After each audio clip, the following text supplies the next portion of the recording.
Habari Gani, what's the news? Just because Kwanzaa has passed does not mean that I cannot continue to greet you with this wonderful greeting. Happy New Year. I hope everyone had a wonderful holiday season, and I'm glad to see you back here. I am going to respond to Eveline Timus's hashtag word of the year and Simon Two Spirits hashtag or inquiry about the card of the year. But before I do that, I want to say thank you to everyone who participated in my hashtag, my very first one, to learn more about Kwanzaa. I really appreciated you getting yourself involved and opening your minds and opening your hearts to this wonderful celebration. So, as a token of my appreciation, I would like to send someone this, the new Wee Moon calendar, or this, or this. All you have to do is send me your postal address. You can reach me at Instagram at oyasgirl, or you can go ahead and just send me an email here, and I will go ahead and get your items out to you. So back to this word of the year. I really found the concept very interesting, and following Eveline's lead, I went into Benny Bell Webb's website, and I used the generator. You know, I saw the list of 88 words, and I wanted, um, you know, words that were a bit more, not necessarily empowering, but to give me a bit of a break. I was hoping that 2018 will allow me to sit back and enjoy some ease, some peace. So I went ahead and did the auto generator, and the word I got was advocate. Well, once again, I guess I've been asked to step forward, to step up, to step in. And 2018 was not something that I wanted to do this in. The past few years have been not the best, but not the worst. But I was kind of hoping that I could step out of the limelight for a little bit. I rather enjoyed my time as the hermit. So I let it sit for a week, and I went back in and did another generator, and the word that came up was advocate. So apparently, the universe, the great pumpkin, you know, the Three Musketeers apparently has something in mind for me. So I went ahead and did Evelyn's um, spread. I don't know why, I couldn't think of that. Um, Using a deck that I had just received in the mail on that day. And I figure, you know, why not? Advocate is a weighty word to carry around anyway for 2018. Let me see what the Mystic Fairy Tarot has to say. So I shuffled a brand new deck, you know, and in this deck there is, or I should say, there are two cards with fairy blessings. And I did not know that because I did not take the time to go through the deck as I usually do. I just picked it up because I was aggravated about this advocate word. And I shuffled. I proceeded to shuffle.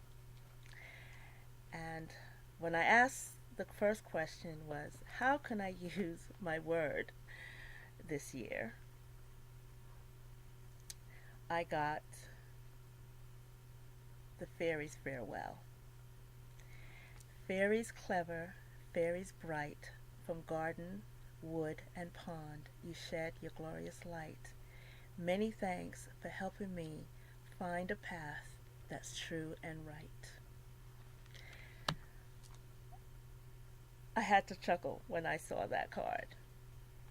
So I went ahead and proceeded to shuffle the deck, and I asked the question again: how can I use my word of the year?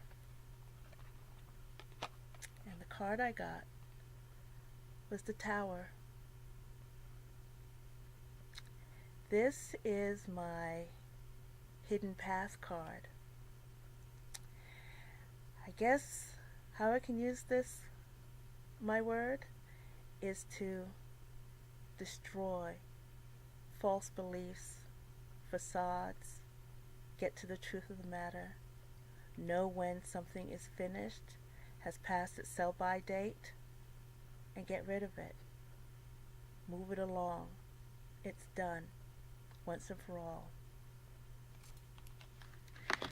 Now, I had to explore this card a little bit further. And this is a great book that I do recommend that everyone should have on their bookshelf. And Mary Kay Greer says, as the Tower, the Tower is my hidden factor card, and it becomes your teacher when you actively strive to develop and understand its qualities in yourself and in the world around you. Then it represents your strength. So for 2018, the Tower is going to represent my strength. Then I asked the second question: what do I need to be aware of? And I got Temperance. I know many people say that temperance is about balance, and that's one of the things that we have learned that temperance is. But I've always felt that temperance is more so about harmony than attaining balance. See, when you're in harmony with everything going on around you, there's no struggle. There's no struggle to quantify, qualify 50-50, 70-30, 60-40. You're just in balance and you are relaxed about anything that goes on. You see, she's pouring water from a jug to a cup. Now we know that a jug holds more volume than the cup can contain, and yet she's not concerned about that.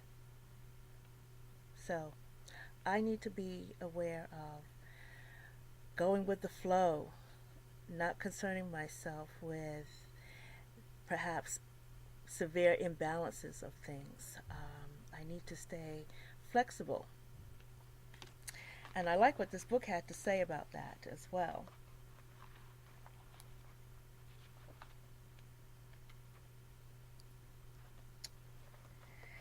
It says here, like the birch trees that surround her, she gracefully bends with the winds of fate, but does not break under the pressure. No matter what the circumstance, she always is exactly what she is. To be always who she is requires not rigidity, but fluidity. Without thinking, she imperceptibly adjusts her energy to maintain perfect balance within any situation. Her vibrant yellow gown and wings express her strong, glowing inner strength that arises from certain confidence. She faces all that comes her way with expectant surety, knowing that she can handle anything with the utmost grace and beauty. Unlike the charioteer, which by the way happens to be my soul cards and my personality cards, who controls opposing forces with the power of her will, Temperance blends them into a perfect and flawless balance within her very being. Temperance's answer to you is to mind your reactions. Let whatever you do, think, or feel be appropriate and beneficial to whatever you are facing. Don't add chaos or drama by overreacting. You know, the past few months I have been in Sekhmet mode. And I guess the universe is basically go to cause me to lay down being drunk on beer and honey by giving me the temperance card. Now, the third question is, how can I have fun with this? How can I have fun with this word? I got the Knave or Page of Cups. And it is said that, the pages are inexperienced. They're curious. Um, this Knave of Cups doesn't know a whole lot about emotions. And I have to admit, I tend to see things in black and white. I think it's asking me to be perhaps a bit more curious, to not just see things in black and white, to perhaps maybe investigate the gray areas. I still have to be in this place of the tower, but with this energy, I could be a bit more loving and kind. Yes? Okay, so on to my word, or rather my card of the year. And again, I use Mary Kay Greer's book, and I've been working with this book for 10 years. 2007 was my first entry. And in this book, there is a chart, a graph, that you can track your cards through the years. So my card for 2018 is La Fortuna, the Wheel of Fortune. I pulled out several versions of this card. The Wheel of Fate. And I think this year it's going to have a different flavor. I went back looking at my graph through the past few years, and I remembered when the Wheel of Fortune came up. Let's see. The first time that I kept track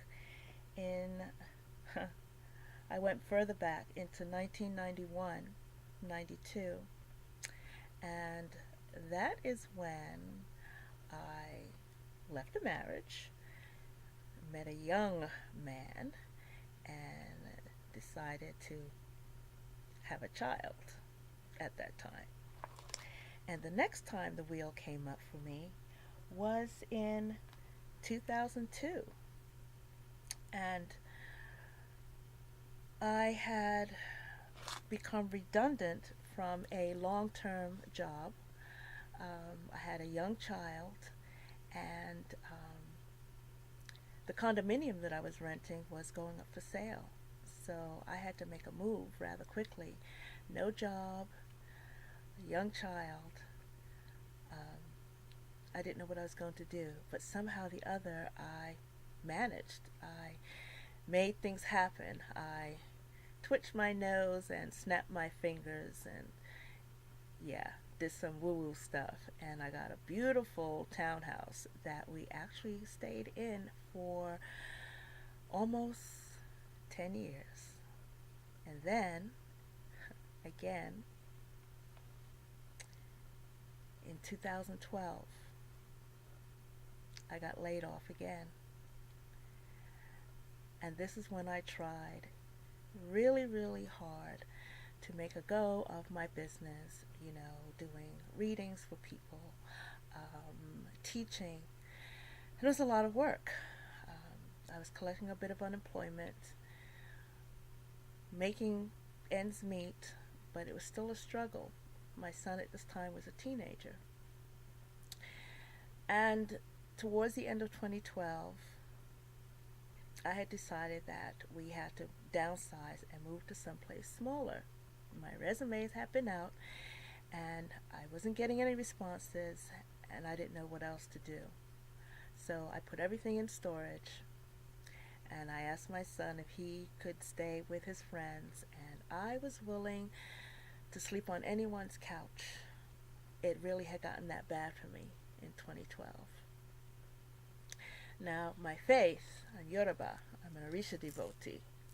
I packed up everything in storage, and the last thing that I put in my storage unit was my warriors. And one of my warriors is Elegua. It's cold, and it's a week before Thanksgiving, and I was basically homeless, or about to be. I still continued on to do research to find out what I could do to get a place to rent because, again, it was hard for me to find a job and I just didn't know what I was going to do. And I said to Elegua, it's cold in the storage unit, so Baba, you know what needs to be done. And I'm going to tell you, within a matter of days, 2-3 days, I found an apartment. 2-bedroom apartment. Yeah, we had to downsize. I didn't have to throw anything away. I didn't lose anything. They were running a special. We were able to move in. We were moving in the day before Thanksgiving. And as we were moving in, my phone started ringing. And I was offered 2 job positions. After 10 months of hearing nothing, I was offered 2 viable positions. I just had to make a choice.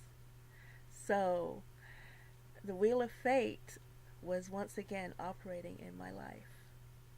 And here it is, not that far down the road. It seems to be coming into my life much sooner than it did and much faster in previous years.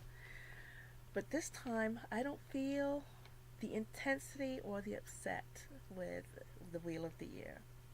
I have something here that says,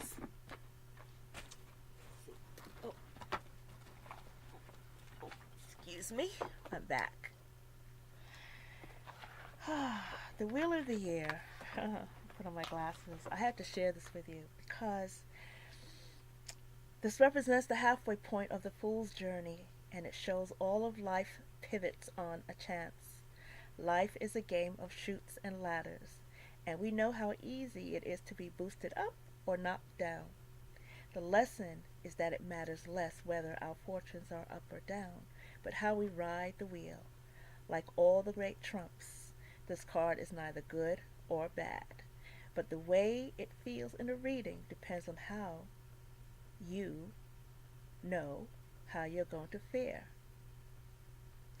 How you feel when it comes up. It simply refers to the choppy waves of life rocking your boat. If you want to know how you're faring, ask yourself how the riders look to you on that wheel. Are you drawn to the one who is hanging off the sides for dear life? Or are you noticing the Sphinx sitting confidently on top?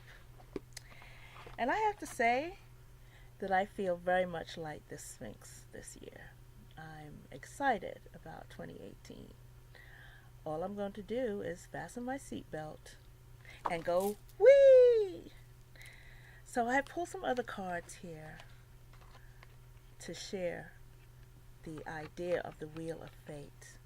You know, we strive to be on top and not get run over by being underneath it. But, you know, the wheel is about a cycle that continues. You just never know what's going on, what part of the cycle you're going to be on.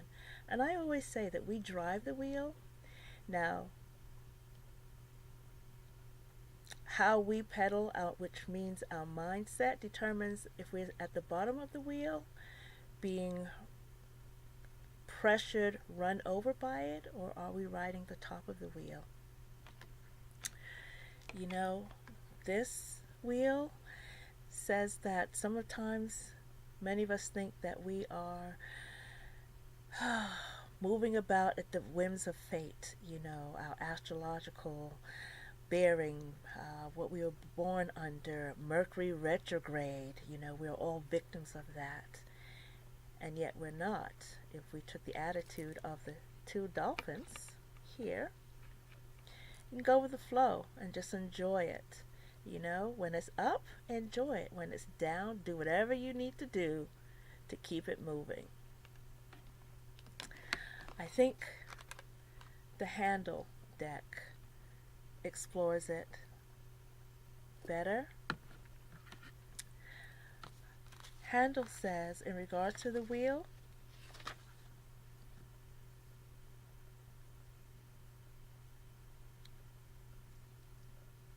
change of circumstances, taking hold of one's life, grabbing hold of fate. Time to take what life has given you. And from my Guardian Tarot, I'm going to do a walkthrough on this. I love this Wheel of Fortune. Look at that card. And it talks about ribbon of time linking one moment to the next in your cycle of life as this guardian watches over your progress through the various stages of our lives. So I really think that 2018 is going to be very exciting for all of us. I am complete here, I think. I'll be back.